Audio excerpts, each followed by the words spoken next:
Hello, I hope you guys are doing well. So Dunki release होने वाली है और बज़ जो है वो काफ़ी हद तक डेवलप अच्छे तरीके से हो चुका है। एडवांस बुकिंग खुल चुकी है।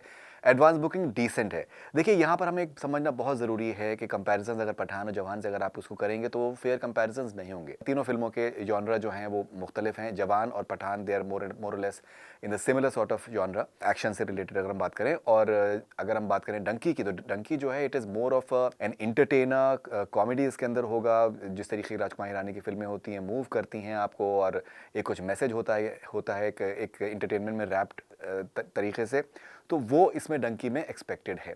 सो ये जॉनरास जो हैं वो मुख्तलिफ हैं, तो एडवांस भी उसी लिहाज से मुख्तलिफ हमें देखने में मिल रहा है। अच्छा, लेकिन इंपॉर्टेंट चीज़ हमें यहाँ पर समझना ज़रूरी है कि राजकुमार हिरानी की फिल्में ट्रेडिशनली जो हैं वो वर्ड ऑफ माउथ की रही हैं हमेशा से।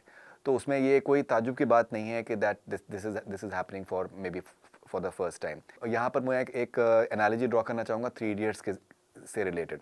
मुझे याद है थ्री इडियट्स जब रिलीज़ हुई थी, पहला दिन करीबन 12 करोड़ रफली था और सेम डे मैंने आमिर शर्मान और माधवन का मैंने इंटरव्यू भी किया था। आमिर मुझे कॉन्फिडेंट नज़र आए थे और यहाँ पर कॉन्फिडेंस को एक अगर मैं एक और तरीके से अगर यहाँ पर आपको एक और कहानी बताना चाहूँ, गजनी जब प्रेस शो हुआ था, तो गजनी के प्रेस शो में इंटरवल में किसी ने आमिर से ऐसी कुछ पूछ लिया सवाल which was slightly critical of the film and Aamir का चेहरा एकदम बिल्कुल नीचे आ चुका था। He is very passionate, I think movie person. लेकिन थ्री इडियट्स में जब मैंने उनका इंटरव्यू किया पहले दिन, he was confident, he new somehow that the film will work. और उसके बाद फिर जिस तरीके से अगर आप नोटिस करें, पहला जो वीकेंड रहा वो करीबन 38 से 40 करोड़ का, करीबन 40 करोड़ का रहा था। फर्स्ट वीक रहा था करीबन 69 करोड़ का, 79 करोड़ का। और उसके बाद फिर सेकंड वीक जो है वो जो कहानी पहुंचती है, तो सेकंड वीक तक कहानी पहुंचती है करीबन 134 करोड़। तो रफली 65 करोड़ जो हैं करीबन, वो आपके सेकंड वीक में आपके आते हैं। इस तरीके से उस फिल्म ने अपना सफ़र जो है वो तय किया था, धीरे धीरे करके। पहले वीक में 79, फिर 134, फिर इसी तरीके से आगे बढ़ती रही।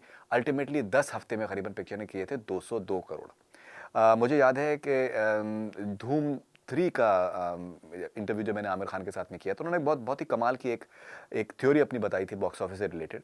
लोग आमिर को बॉक्स ऑफिस का एक आई थिंक बहुत ही बड़ा मेजर गुरु मानते हैं। तो उसमें यही कहा था उन्होंने कि दैट थ्री इडियट्स का अगर यार्डस्टिक अगर आप देखें कि किसी भी फिल्म का कामयाबी का यार्डस्टिक क्या होना चाहिए, कि उसका जो वीकेंड है उसके बाद फिर पिक्चर ने सब्सिक्वेंट वीक्स में कितना किया, वो एक यार्डस्टिक है। बहुत बार क्या होता है कि कोई पिक्चर खुलती है, उसकी ओपनिंग जो है वो ज़बरदस्त होती है and then it slows down, still it is considered to be a success, box office success. अगर आप उसको जितना इन्वेस्टमेंट है उसके यार्डस्टिक से अगर आप देखें तो मे बी शायद सक्सेस है, लेकिन सही मानों में सक्सेस जो है वो तभी है जब अगर फिल्म थिएटर में चले लंबे टाइम के लिए और उसके बाद फिर वो एक अच्छा एक अमाउंट जो है वो उसके अंदर जोड़े। ये राजकुमार हिरानी साहब की खासियत रही है। मुन्ना भाई एमबीबीएस उनकी वर्ड ऑफ माउथ फिल्म थी। लगे रहो मुन्ना भाई सिंस फ्रेंचाइजी पे थी तो उसका एक स्ट्रॉन्ग बस था, लेकिन ये कि that it also depended on the word of mouth. Three Idiots word of mouth पे डिपेंड करी है, पीके ने वर्ड ऑफ माउथ पे डिपेंड किया है, संजू ने वर्ड ऑफ माउथ पे डिपेंड किया है। So this has been the feature in Rajkumar Hirani's career so far. और जो अंदर की रिपोर्ट्स आ रही हैं, जो इनसाइड रिपोर्ट्स डंकी से रिलेटेड आ रही हैं, वो पॉजिटिव हैं। उसमें जो ट्रेडमार्क राजकुमार हिरानी साहब के जो एंटरटेनमेंट का एक एलिमेंट है, वो फिल्म के अंदर है। उसके अलावा जो फेस्टिव पीरियड है क्रिसमस का, उसके अलावा न्यू ईयर्स का, तो there is a spate of holiday. The entire stretch is completely into holidays.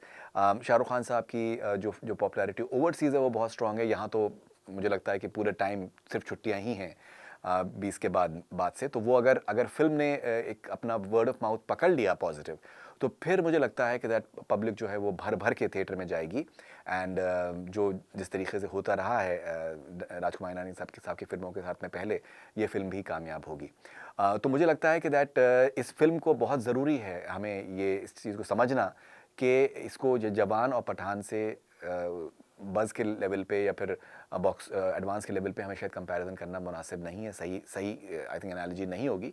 And we should wait for 21 December, अभी भी 2 दिन हैं और एडवांस डेफिनेटली और ऊपर जाएगा। शाहरुख खान साहब जो हैं आउट ऑफ द वे जाके पिक्चर को प्रमोट कर रहे हैं and the songs they are picking up, specially Lutt Putt Gaya, Dubai में भी गए थे वो, उन्होंने परफॉर्म वहाँ पर किया, और आई थिंक वो एक फील आपको मिल जाता है कि ये गाने के अंदर वो जब आई थिंक बेशरम रंग और रिंदा बंदा वाली बात जो है और चलिया वाली बात जो है वो नज़र आ रही है लुटपुट गया में। तो आई एम श्योर कि that things are going to be much better than what they seem as of now for Dunki. And आपकी क्या ओपिनियन है, आप हमारे साथ ज़रूर शेयर करिएगा, and will be waiting for your opinions eagerly. This Fareedun Shehri of Connect FM Canada. Stay connected. Do subscribe to our YouTube channel.